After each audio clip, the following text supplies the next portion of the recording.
Hello. We are one half of Southern Hospitality Cosplay. The other members of our group, one is in the Cosplay Museum helping people dress their mannequins right now, and the other one is working cosplay staff and is busy just all the time. We love them. But I am Dimadru. I am Derek Litzkrieg. I'm So so is Shu.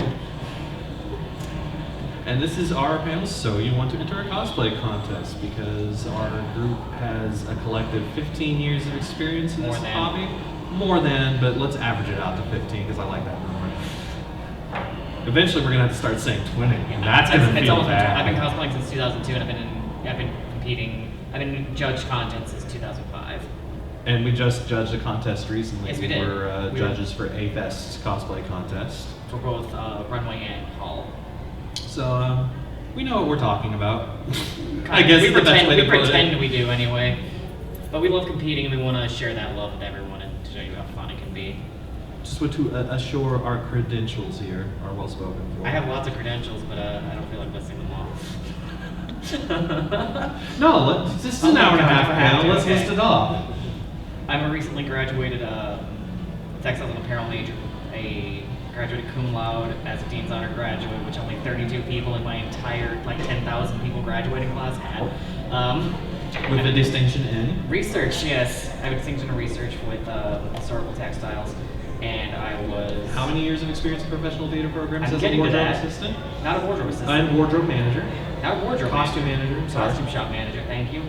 I have 3 years professional experience in both crafts and costume shop management. So... And I worked in production sewing. I just want him to get used to bragging about it. It's not bragging, it's stating facts. Anyways, before you begin...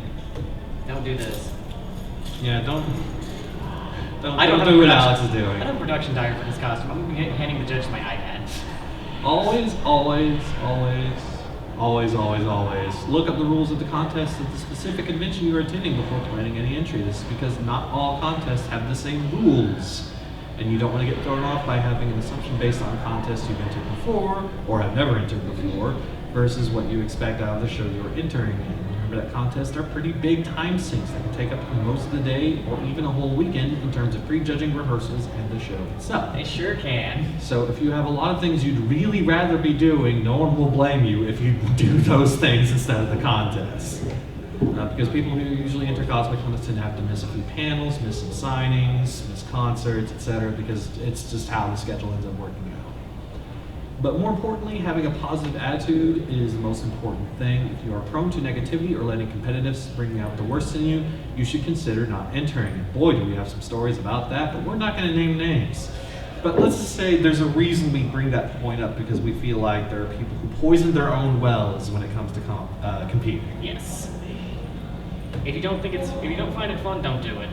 Essentially, like if you just get caught up too much in negative emotions with regards to competing, like if you are a sore loser, or even worse, in some cases, a sore winner, because we've seen that before. Oh yeah. Or someone who just gets way too anxious about these sort of things in general. It's not a judgment on anybody's personality. Yeah, it's not a judgment on your personality. It's just some people don't have the personality for competing in cosplay. That's okay. It's fine. It happens to everyone. Before the convention, the contest has competition levels, for example, novice, journeyman, and master. Unfortunately, not all conventions use those specific labels. Oh, it's Micah. Hold on, I'm going to talk to Micah for a second. Hold on, no, let me answer it. Hello? This is unprofessional. Give me the phone. Hey, we are actually currently in the middle of our panel. Where are you headed? Welcome to a recruiting phone call. Alyssa might be able to. I want her number. I'll text her. Yeah, we'll text it to you. But yeah, you're here. That's great. We'll see you in a bit. Oh my god. Okay. All right, just text her. Okay. Hi. That was very unprofessional, and I don't care. It's for the museum stuff, yeah. So like we had to take care of it. Anyways. Not all conventions use those same levels for the skill level, same names for the skill levels. Ideally, it should be universal because the whole reason we have those terms for skill level in the 3-tier system is because of a little group called the International Costumers Guild, which put forth all these guidelines for running contests way back in the 80s. Bless them. Bless them. They mostly... Loud mic. They mostly had those for sci-fi fantasy conventions. Anime conventions didn't really have what would be considered... Oh yeah, and Costume Con, which I guess you will sort of consider as SFF. No, it's different. It's its own. It definitely seems to appeal to that. It's its crowd. own beast. Anyway, I'm gonna fight you on that. Yeah. Please don't. You want to bully me? I'm trying to make a point here. I have too. Anyway. Anime conventions in general didn't really start having what we would consider a traditional cosplay contest in the sense that we know them to be now until like maybe 10 years ago. Cosplay contests were a bit It was a Wild West and looser, I guess is the best way of putting it in terms there are videos on YouTube from I think it's Acon 94 if you want a really wild ride back in time. Everybody interacts with the MC and the crowd heckles constantly, and that's considered part of the fun. Yeah. That doesn't happen anymore. Anyways, gather up as much reference material on your costume as you can. Make certain to take lots of pictures for your in-progress work. Hey, let me recommend an app if you don't have a Cosplanner. Yes, Cosplanner is an app that really works well for this. How many of you guys have your phone on you right now? Do you have the Cosplanner app? Good. Would you like to download it right now? It is available on the App Store and Google Play, and I am not. It is literally called Cosplanner, C-O-S Planner. And we recommend it for anybody who does cosplay, even if you're not a competitive cosplayer, because it helps you track your progress on construction. It's just basically a way of keeping things organized for people who have trouble focusing. Like me. Like us. Also neat. But also, it helps to have all these materials gathered so they can put them in a work diary. Cosplay judges love work diaries. They are essentially, because, and we'll talk about this later, but you don't get a whole lot of time with the actual judges of the contest in a one-on-one standard. Usually anywhere between 4 to 7 minutes, depending on your skill level or how large your group is if you're entering with a group. That's not a whole lot of time to describe more detail-intensive costumes. Sydney, calling you out. And so you want to have this work diary so the judges can flip through that and see stuff that maybe you forgot to mention or see more detailed work that they couldn't see in the judging process. Like, for example, you have something like you don't see on a costume, like a bodysuit hidden underneath something. Because I had to build that for one of their costumes. And I was like, yeah, this is the reference image, and this is the bodysuit I built that you see this much of, and it has all this applique on top of it. So yeah, it helps. Judges love it. And please do as we say and not as we do on this. Finish your costume or performance. Last minute work is a nightmare. Don't do this to yourself. Love yourself. Alex is currently making his shoes I have for his contest I have a costume. good reason. These were finished. The glue did not hold. So now you have to saddle stitch some leather shoes. They'll look nice. It's holding. Don't trust Barge. That's the moral of the story. We stand by Barge for stuff that isn't constantly moving or has curved edges, Yeah. but anything else? I mean, Barge is holding this piece on at least. Yeah, because it doesn't move as That's much. true. Anyways, signing up. You'd think this would be simple, and it never is. Nope. And depending on the con, oh my god, you better be ready to sign up when they open. Some conventions do online sign-up. Make sure you know the date it opens and have an idea of how quickly entry slots fill up. For some shows like San Japan, they do not fill up as quickly. For other shows, such as California's Fanime in San Jose, they will fill up within minutes. They filled all slots. We were on wait list. It was only 10 minutes after they'd opened sign-ups. This is more of a matter of culture than of popularity, because San Japan's cosplay show, from our experience, is just as big in terms of scope as Fanime's. They hold theirs in the municipal auditorium. We hold ours in the Leela Cockrell Center. It's a theater. It's got a big stage. Roughly the same amount of contestants, same performance and craft level. But the thing is, in California, they're used to these rushes to the website to sign up for something, whether it's your registration, your hotel, or getting in the cosplay contest. And they all fill up very quickly. Whereas San Japan, Texas, we're a little slower and chill about things. And we don't all rush to get in at once. I'll eat my words on that at some point.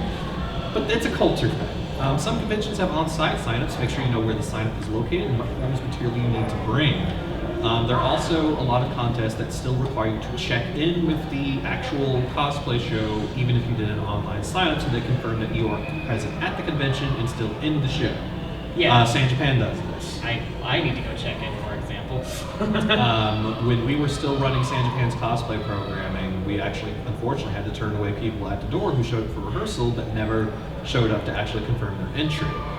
And there's nothing I can do at that point. So I'm like, no, you're out of the show, and we can't just add you back in. It's an inconvenience for everyone involved, including your fellow contestants. So don't be that person.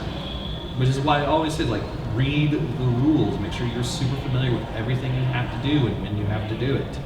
Always ask questions. Ask a dozen if you have to. Rules and how entries are done between walk-ons and skits can vary wildly from convention to convention. And the key word here in all of this is to never assume anything. If you have any questions, even if you think it's a dumb question, ask it. There are no such things as stupid questions in cosplay. I promise. That's not true. Well, okay. Can I enter this costume I didn't make as a stupid question, but you know, it happens. If a contest allows custom walk-on music, like San Japan does, have it cut, ready, and in a common format, WAV or MP3, San Japan prefers MP3s, before signing up if you can. You don't want to use weird proprietary audio files like I know Matt tends to want to do, just because not everything can read it. Don't bring it in a CD or anything, because that's optical drives are no longer a thing. Optical drives are no longer a thing. So like have it on a thumb drive, or hopefully the contest will have a way you can email the file directly to the cosplay directors. Not all shows have custom walk-on music, which is unfortunate because I feel like it helps the performance aspect a lot. We're going to be talking about that later. Well, there it is. But yeah, that's how it is. And some cons request reference images on sign up, have them ready. These are not the real super detailed reference materials you're going to use in your work diary. Usually it's just a picture of the character, preferably from the front, so they know. Unless it's only a back shot. Unless it's only a back shot, because we've had that. But basically give a preliminary idea of what the costume looks like before you show up, so they can match you, the cosplayer, to the entry. This gets confusing in cases where the same costume has been entered in a cosplay contest by more than one cosplayer. But we still, in general, among directors, prefer that method. So, anyways, interacting with judges. They're people too. We're very tired people. Oh. And we just want to eat. We just want to eat and have something to drink and be out of the room. We were locked in for several hours. God, that room. It's torture. I was inside of that judge's room at Anime Fest for at least people think cosplay judging is 20 hours over this the course glamorous of the thing where we're like, you're a guest at the convention. You're invited to be here. No, you get to sit we're, here. we're voluntold to work is what we're done. Fine. We have some, I love judging, honestly. Yeah, we get our room and badge paid for, but we're on our own for everything else. I'm sitting here wondering when I'm going to see the outside world again in this windowless room. God, 10 hours in a tiny breakout room. That was fun. It was Anyways, it was fun. We did enjoy doing it, but yeah, it's not as glamorous as it sounds, and judges are people too. At most conventions, your first interaction with the judge will be at pre-judging. How much time this is varies from Comic-Con, like I mentioned. You will be nervous. Even people who are at the master level are nervous in judging. We had a master entry at AFES this year whose hands were constantly shaking so as she bad. described her costume, and we were just like, "It's fine." I'm there too, and I get easily overwhelmed when I'm talking about my stuff. So I'm like, I have tears in my eyes half the time when I'm describing things. Even if we come off as relaxed, judges are nervous too, because a lot of times we're interacting with strangers and having to look at them very up close and turn up their scenes and everything. It's an awkward situation for everyone involved. You will forget things. This is why you do that production diary thing from before. Either way, it's okay. You're okay. If you forgot to mention something, it's not the end of the world. Like, I've had people who come out of judging, be like, oh my God, I forgot to mention X, and it ruins their entire weekend because they think, oh, I didn't mention X. That means I'm just wasting my time now. I was like, it's okay. The judges probably saw it. They probably even asked you about it, you just forgot about it. That has happened too. Yeah. It's okay. Production diaries once again help with this kind of thing. Highlight your triumphs. You always start the description. In judging, they'll usually ask you one of two things. You either start with the thing you're most proud of in your costume, or go from head to toe in a list. I generally prefer people start with their triumphs because the thing they're most enthusiastic to talk about is usually the most impressive part of the costume anyways. or even if it's not the visually most impressive thing, it's definitely the thing you want the judge's eyes on, because that's the thing you want to show off. And the judges want to see what you want to show off. More than anything, we want to know about what excites you about your own work. If you're not excited, we're not excited. Don't mention the flaws unless the judge explicitly brings it up. Oh my god. So if we turn up your hymns and we see a raw edge, and you didn't tell us about it, you're not lying to us. You knew we were going to see it, and you realized no one wants to have that conversation. I judged one of my friends at A-Fest, and I was like, let me look at the inside of your pant, like, shit, Hakama. So I looked down the slit and I saw raw edges, and I'm like... And I realize my wording's a little awkward here, be prepared to spin it. I don't mean lie about it. I just mean don't suddenly go on, like, waste the rest of your judging time talking about how much your costume sucks. Yeah. Just be like, yeah, that Nobody happened. wants you to get negative about your own work. Just reframe your mistakes in a nice way to point out. Or just a polite or truthful way. Like, if we turn up at him and see a raw edge, just say, I forgot to finish my edges, or I didn't have time to finish my edges. At novice and journeyman level, we're usually not going to be no on you about it. If you're at the master level, Then we'll kind of no. if you're at the master level and you haven't finished your scenes, I'm disappointed in you. how'd you get this far?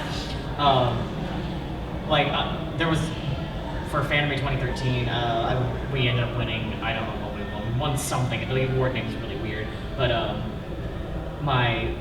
I had burned the collar on my on the spandex sweater, so like some of the foil had just like shined off, and I was exhausted when I was doing judging, so I talked about that, and one of the judges was like, you don't have to tell us that. We don't need to hear about it. And above all, even flawed costumes still win awards. Like I said. Don't fret over mistakes. We won, the name of the award was, we won Best in Division, Craftsmanship Division, Judges Award. Now, doesn't that sound like 3 different awards? That's the name, that's the name of the award that, like, we still have the paper from, and we're just like, what does this mean? Oh, Fanime. Anyways, so you want to do a walk-off. This is the bread and butter of cosplay conventions, at least here in Texas. Know in advance how much time you're allowed. 30 seconds is most common, and 30 seconds can feel like a small eternity depending on how short it may seem first. So all I'm going to do is I'm going to pull up the timer on the phone. I'm going to whack this shoe on the edge of the table in the middle of the microphone. It's a clock, correct? Yes, it's a clock. What timer? Let's set a 30-second. Why do you make this thing so complicated, Samson? I cannot get this needle through this fucking... You gonna be okay, brother? Yes. There we go. Start.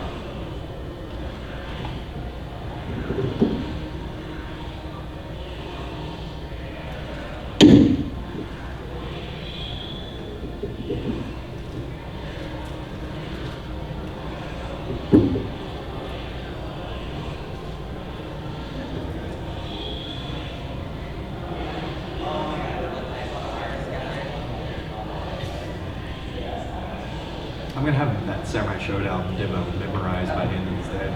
Yeah, that was 30 seconds. Now, how bored was everyone during that?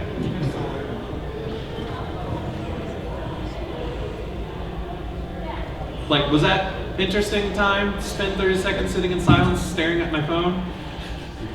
Super fun? Super fun. So yeah, keep that in mind when planning your walk-on. That 30 seconds doesn't sound like a whole lot of time, but when it's 30 seconds of dead silence, it is an eternity. Anime Fest? Yes, Anime Fest with its no music for the cosplay show. What are you doing? Okay. The most common means of doing a walk-on is a 3-pose performance. A pose at stage left, at center, and at stage right. More advanced walk-ons are actually short skits in themselves, telling a small story in their series of poses, or through fluid, dynamic actions.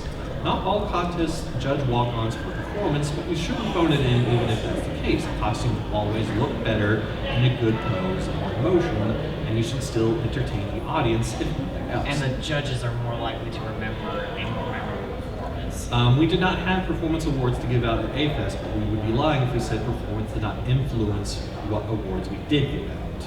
it does make a difference. So you can't just phone in your walk-in. Well, you're walking. Who wants to do a quick 30-second walk-on for us? Not it. No one. Volunteer for the audience. You don't have to be in costume. We don't have to volunteer. But someone, I just want to do a live demonstration. You can do it. I can do it? You can do it. I can do it. Let me find a song. No.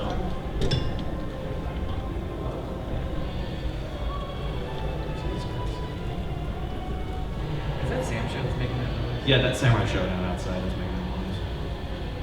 I knew it was mostly in geocabs. Good. There we go. Oh, Lord. I see what you pulled up, and I'm like, oh no. Yeah, well, they can see it too. You want me to play? When I give you the signal. Oh, okay, I see what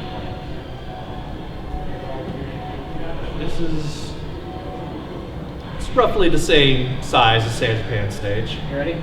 Yep.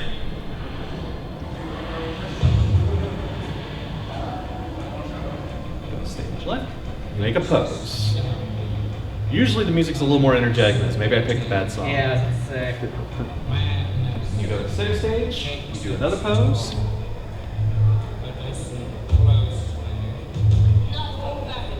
And then you go to stage right, and you do your third pose, which should usually be your most dynamic pose. Like you want your big photo pose to be the center one, but your most dynamic, like energetic pose should be the one the audience sees less. Because by this time, they're tired of cheering for you, and you need to bring them back in. So if you notice the three poses I did, keep playing it. I like this song. So a very regular, like this is the character pose. Like I am Kyrie Kotsumine, he does this. He raises his arms, he says rejoice. And when you go to the center stage, this is your, I guess, I don't want to use the term money shot, but that's what they call it. It's definitely the pose you want most of the photos of you on stage to be in. So this will be like a pose like this. But your last pose, I'm going to add some energy to it. So my coat moves around like this. Last pose, you definitely want to do something more energetic because the audience is bored by this point. And this way you get them engaged again right before you leave. That creates a lasting impression with both the audience and with the judges. Now you can stop yourself. Nope. So does anyone want to try doing one? That's fine. No, all right. We'll move on. We usually have more volunteers than that. It's okay. It's okay. Ow, sorry. God. Jeez, Kitty. He's so big. No, not read mode. That's great. Thank you. Anyways.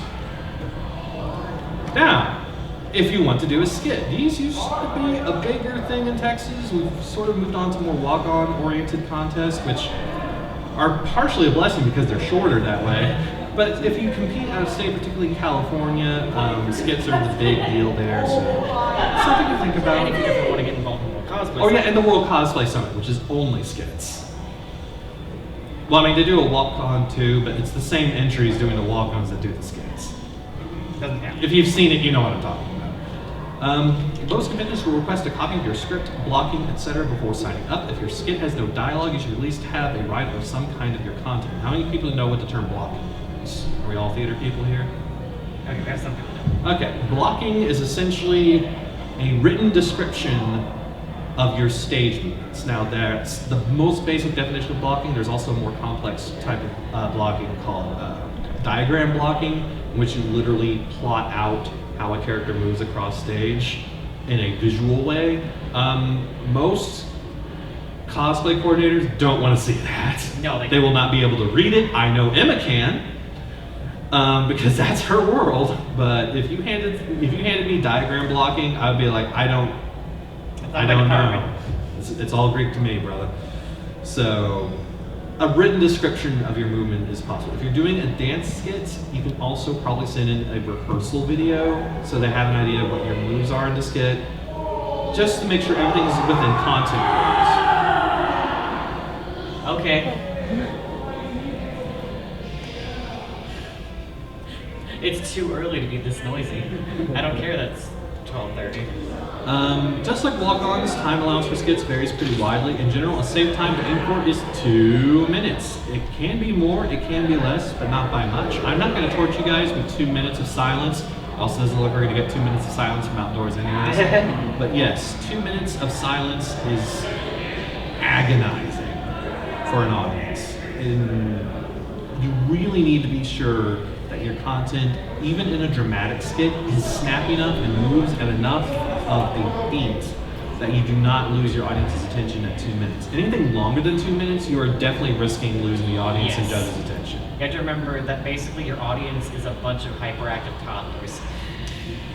Yeah. That's not a bad thing. It's not a bad thing. It's just how things are. Y'all been to anime cons. Y'all know. You just have to understand your audience and what they're gonna sit through. You have to make sure you're engaging them, and they can only sit still for like 2 minutes.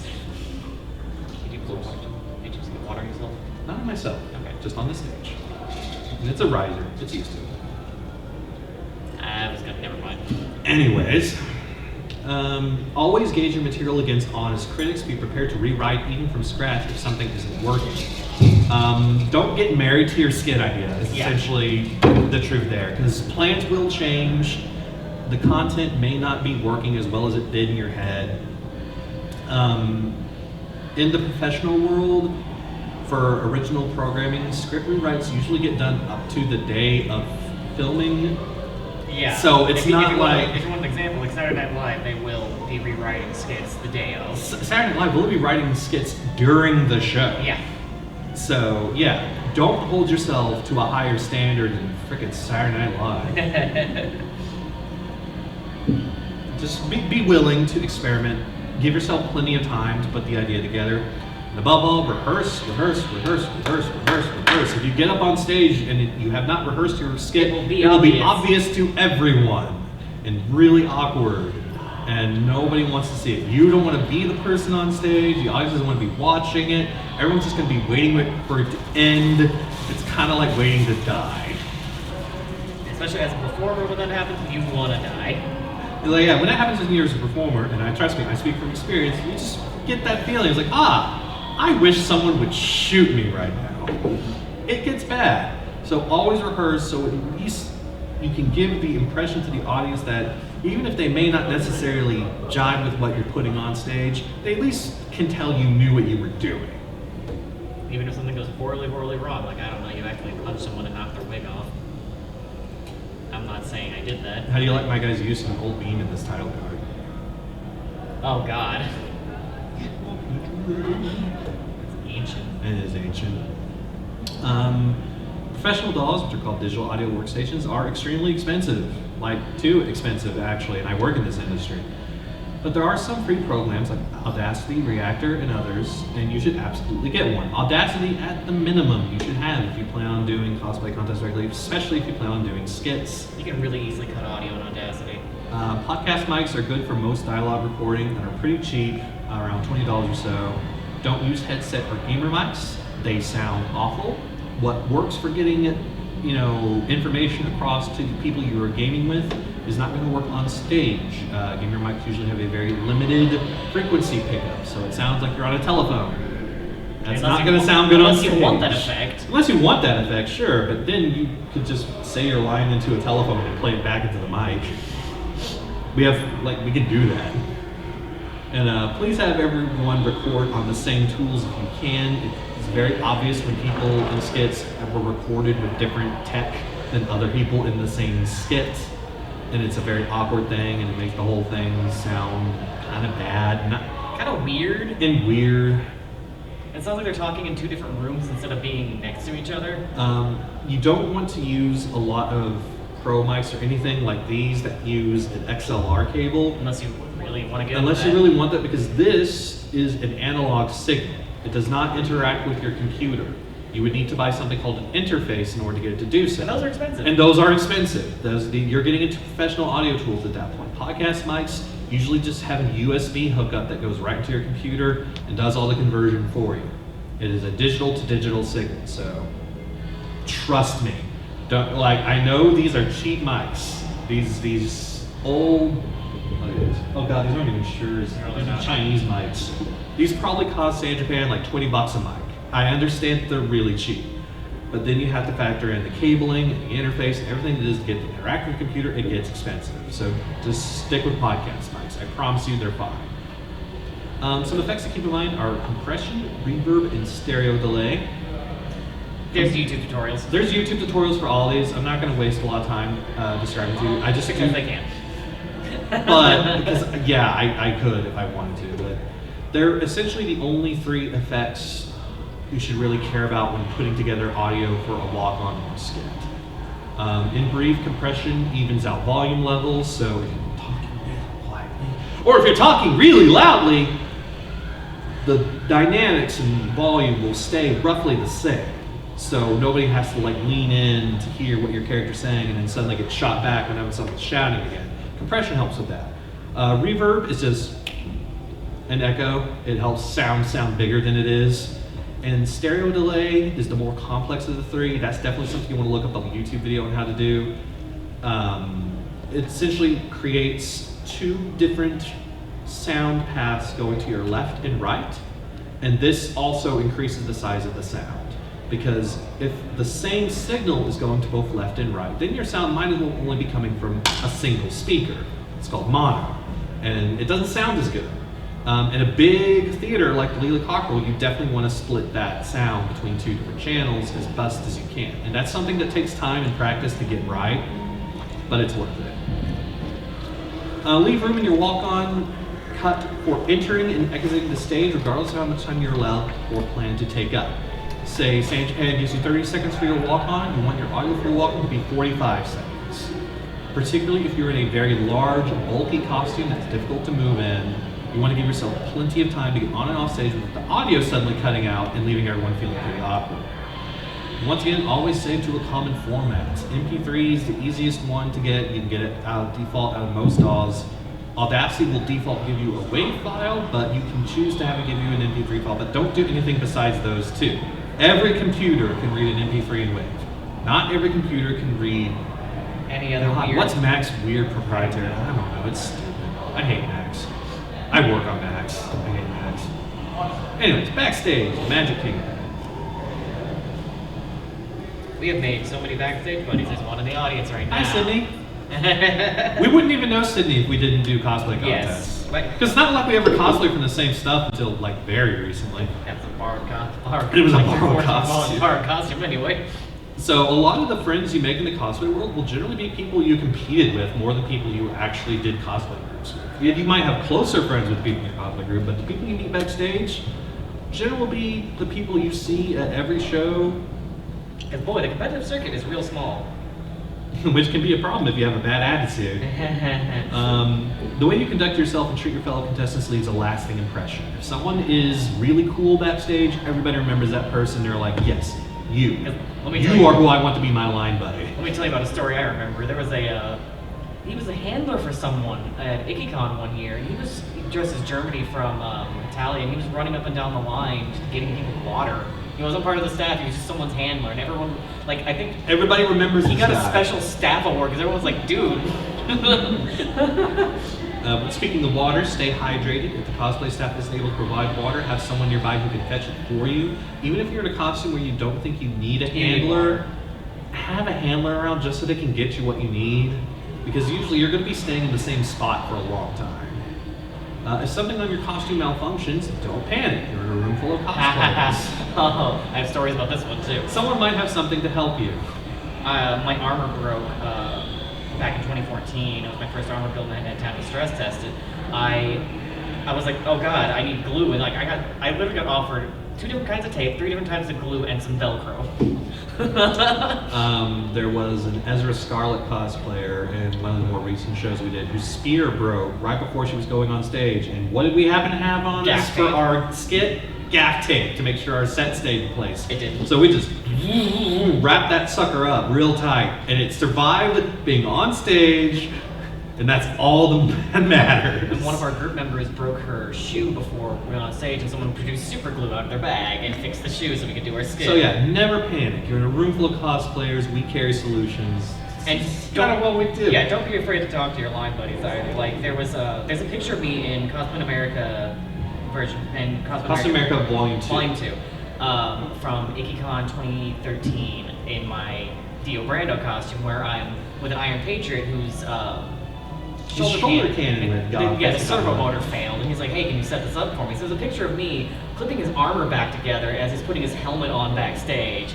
There's a 2-page spread in the book. I didn't even know that photo got taken. And I was like, that's my favorite part of contests. I mean, there's a lot of camaraderie backstage. It's a super great environment to be in. Like, people who don't do cosplay contests get this impression that we're all pretty ruthless and cutthroat with each other, no. and it could not be further from the truth. We're a bunch of dorks. Just a bunch of people in I costumes. finished my shoe. You finished your shoe, yeah! My hand hurts. Do as we say, not as we do. This was an emergency fix. If your costume's not finished for the con, don't bring it. But hooray, shoe. I had 2 things left to do. Shush. Making cosplay cards isn't a bad idea to help keep in touch with any backstage buddies you meet. Cosplay cards are not just for famous cosplayers. No, get one for yourself. Have a pic, like if there's a picture of you on that card, I'm going to remember who that person in the costume is. Well, more than I'm going to remember your name if you just tell it to me. Like, how many people have told you your name? Told your name to that when you saw them again at the next show, remembered your name? I can count on like one hand. Exactly. This is why cards are good. So they have a quick access to your information, social media. So like, okay, that's who that person is. These are helpful backstage. We have not printed any in years, so we're not going to have any. Yeah, whoops, we need to print them again. We just need better pictures for them. It's fine. It's fine. Pictures now. It's fine. So you won an award. God. We'll get to that story. In the event you win an award, first of all, congratulations. Be prepared to get on stage as quickly as possible to stick around for a bit. A lot of shows will usually allow winners to pose with their awards for photos. It's usually called the winner's circle. At AFS, the winner's circle was so big, people couldn't get it all in one shot. Yeah, that happens sometimes. That's a great picture where you can see everyone but the best in show when you see like this much of her in the corner. You can see the bangs of her wig coming in from the right. It's great. Be sure to keep a list of what awards you win and where you won them and what costume won the award. This becomes important if you make a habit of competing at multiple conventions. And this is because of a little something we call in this world, Sydney already knows what we're about to talk about. Sandbagging. Called sandbagging. Now, how many people have heard that term before? Okay. So you have an idea of what it means. What it means is basically, the traditional definition from ICG is if you compete in a costume from, like, you go to a big con, win something, and then for example, San Japan is considered a larger convention. Yeah, and then you go to, like, I don't know, like Anime CTX or something like that, a really small con. Real tiny, it's in a Holiday Inn. And or wait, no, it's in Marriott. It's still a small Marriott in Round Rock. It's tiny. But you go from like a big convention like San Japan to a little con like CTX with the same costume after you've already won an award at San Japan. A major award, by the way. So we're talking like best in class, best in show, or best craftsmanship. Sort of tier of award, like a major award, not necessarily a judge's award. Yeah, judge's award or like performance awards are usually fine if you're entering craftsmanship again. And this is without making like major changes or things like that. It's just in poor taste because you're basically you're going from a average sized fish in a regular sized pond to a big fish in a tiny pond. Yeah. And it's not fair to the people you're competing against. It's really unfair to yourself because that's not challenging yourself in any way. And it sours a lot of attitudes. There are shows that will ban people that have been known to sandbag. It's against the rules of a lot of contests. There's actually a really infamous. So keep that list just so people have a reference, like just in case someone, and this has happened before, accuses you of sandbagging, you can have proof that you didn't. And they're like, hey, guess what? I got proof. Because that has happened before. Once again, sour apples. We run into them before. Yeah, I actually like sour apples. Rotten apples. Rotten apples spoil the bunch. There we go. I'm sorry, I'm very tired.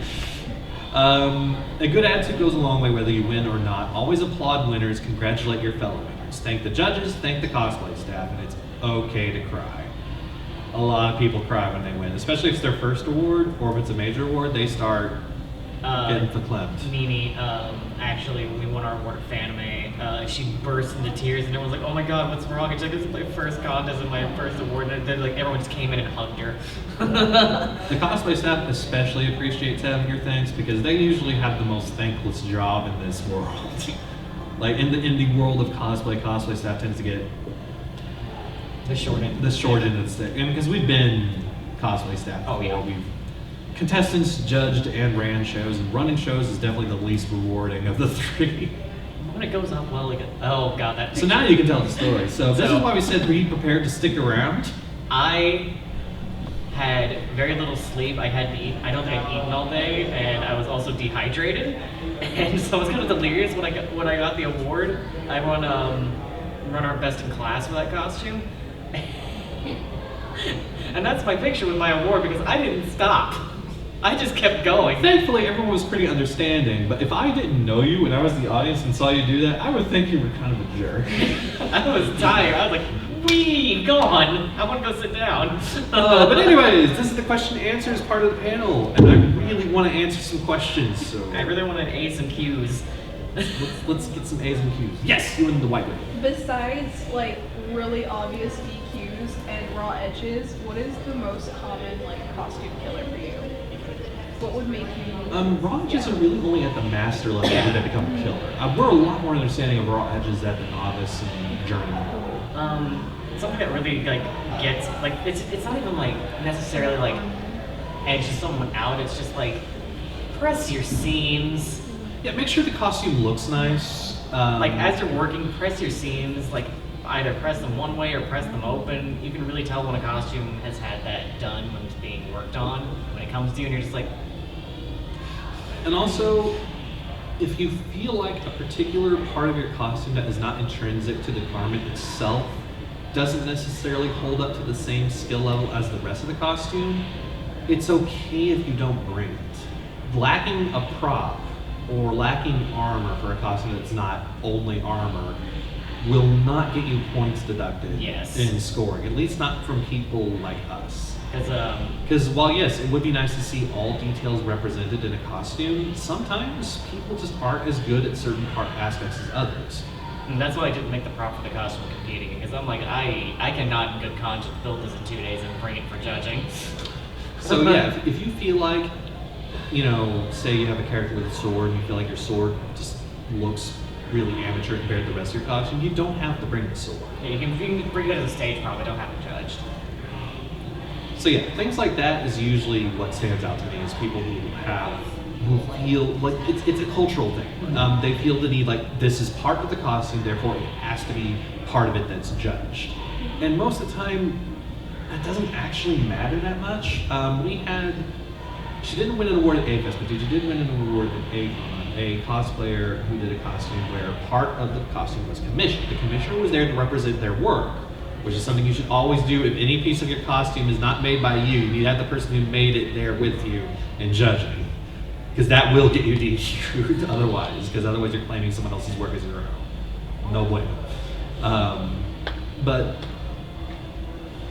what we did when we were judging that person is we just didn't look at the headpiece. Yep. Like we didn't have a specific award for like armor or anything, so we just looked at the rest of the costume and judged it based on those merits, and that's fine. That's what happens.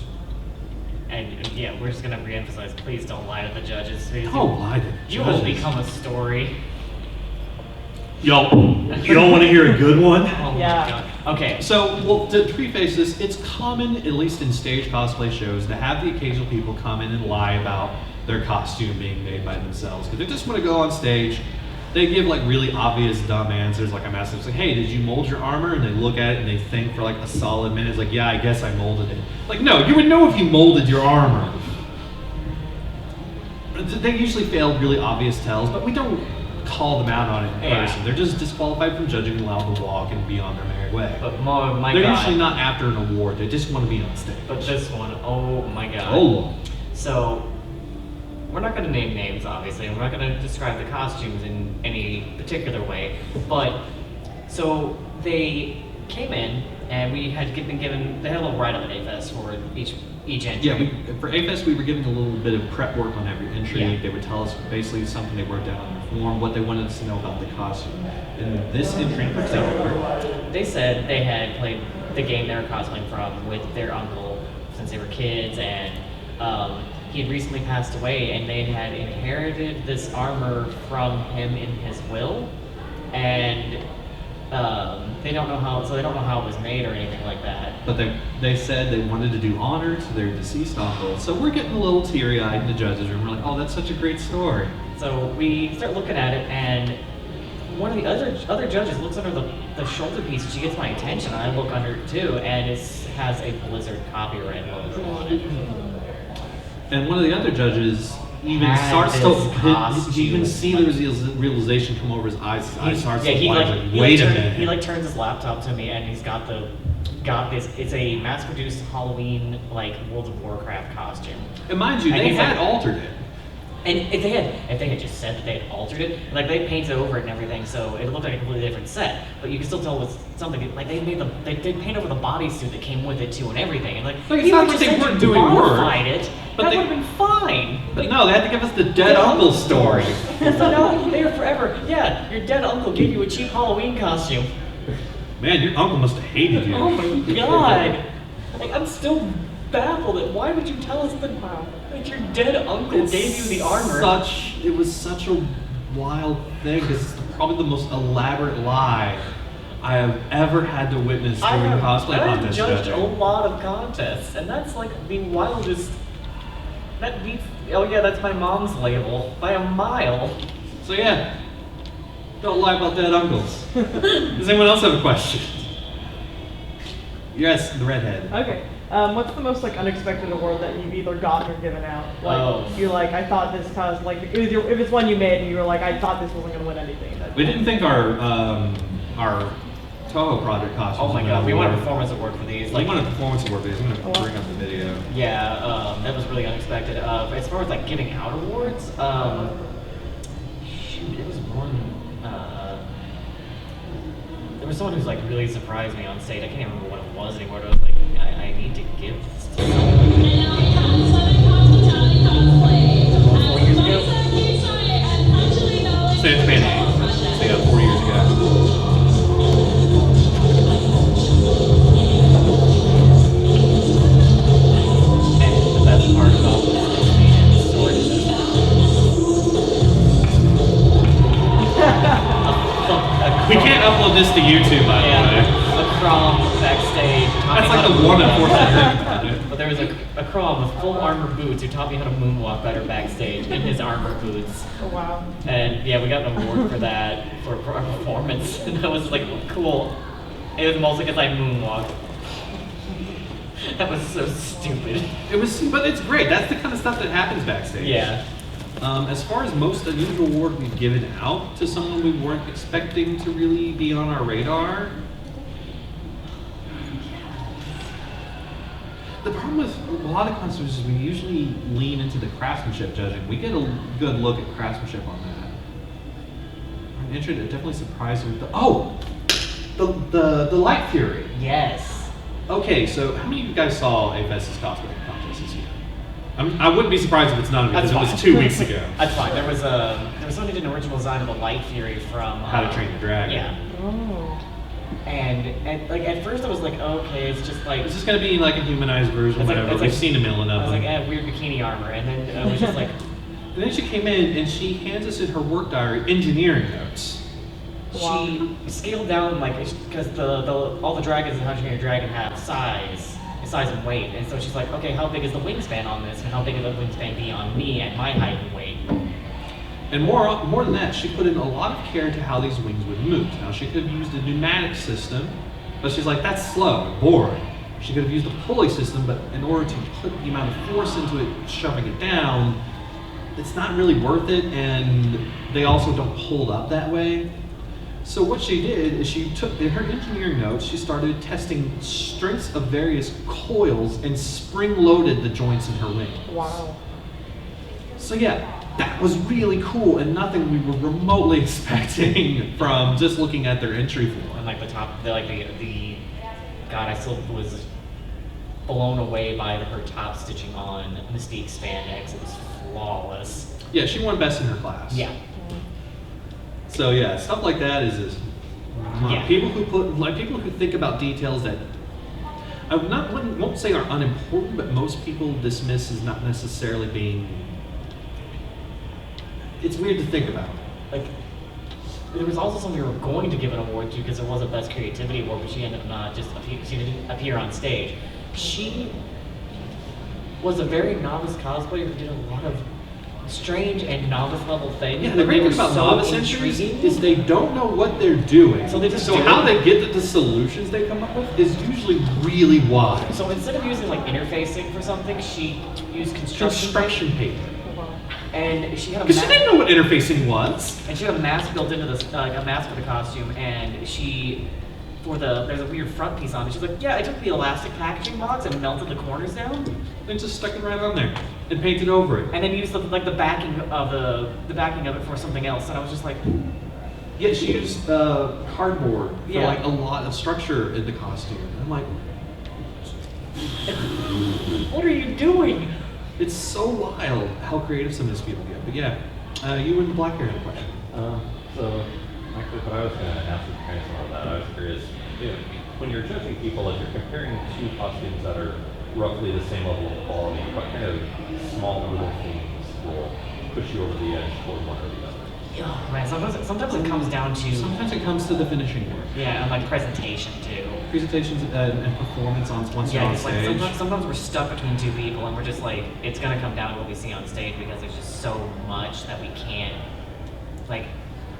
Oh, it's so rough to be a judge. It is rough, but a big philosophy we try to push really genuinely helps to distinguish you from your peers is that you need to value form over detail. Now, I know a lot of people look at what is at the higher end of journeyman and at the mastercraft level as being very detail-heavy costumes. But I'll be honest with you, it doesn't actually take much skill so much as it takes a lot of time to do those You details. do things like beading and like hand embroidery. Beading, hand embroidery, But etc. if you're basic, Like the actual skill It was itself like is you fairly said. easy to pick up. what good is the crown molding if the foundation isn't solid? So things like your finishing work, how clean your seams are, how everything holds together structurally, that is what will make you distinguish over your And how it fits is usually another one. tailoring is a Yes. huge bonus. These are like people look at stuff like Sakizo costume, all that beading and detail work. It's like that's too challenging for me. I'll never be able to do that. Oh my god, my tongue is asleep. I'll never be able to do that. It's like no, that just takes time. That actual skill isn't difficult to learn. What is really hard to learn is fitting and proper pattern And work, proportioning. and making your seams look good. Like the costume I'm wearing on stage tonight, I had to make some adjustments because boy, he got a long torso. Because you know how we were saying we don't accept unfinished seams at the master level? It's not accepted at master level. By the time you get to the master level, you should be doing these things that are considered the structural part of your costume, not the part that wows the audience or dazzles the eyes, but the actual structural part of your costume needs to be at a certain level.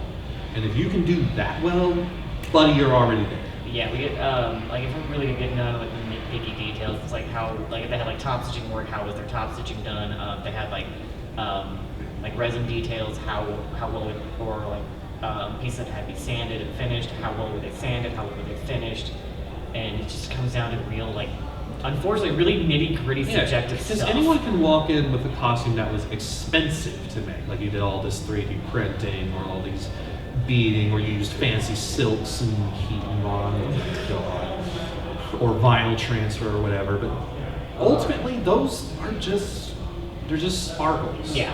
They're not what actually makes the costume good. They make it look good in photos. They make it impressive from a distance. But there's also something in cosplay that can be called the 5-foot rule.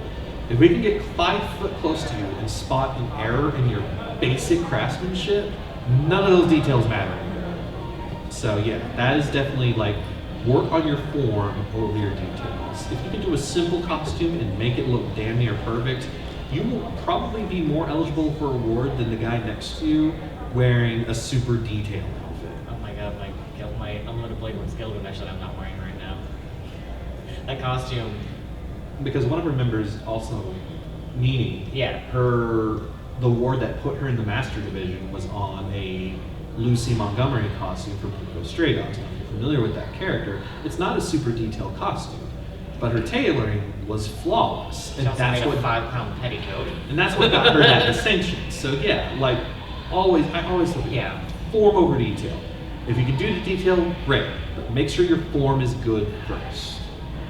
Anybody have answers or questions?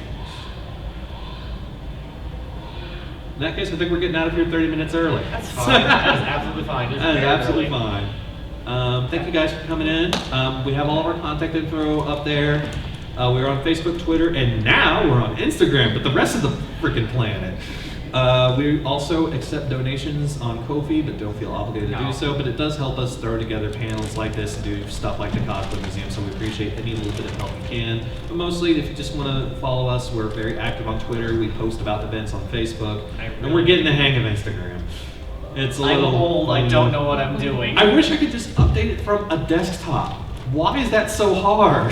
Why is that not something I can do? Right. Make it life difficult. God. Anyways, thank you guys for coming. Yeah, thank you so Have a much. great con.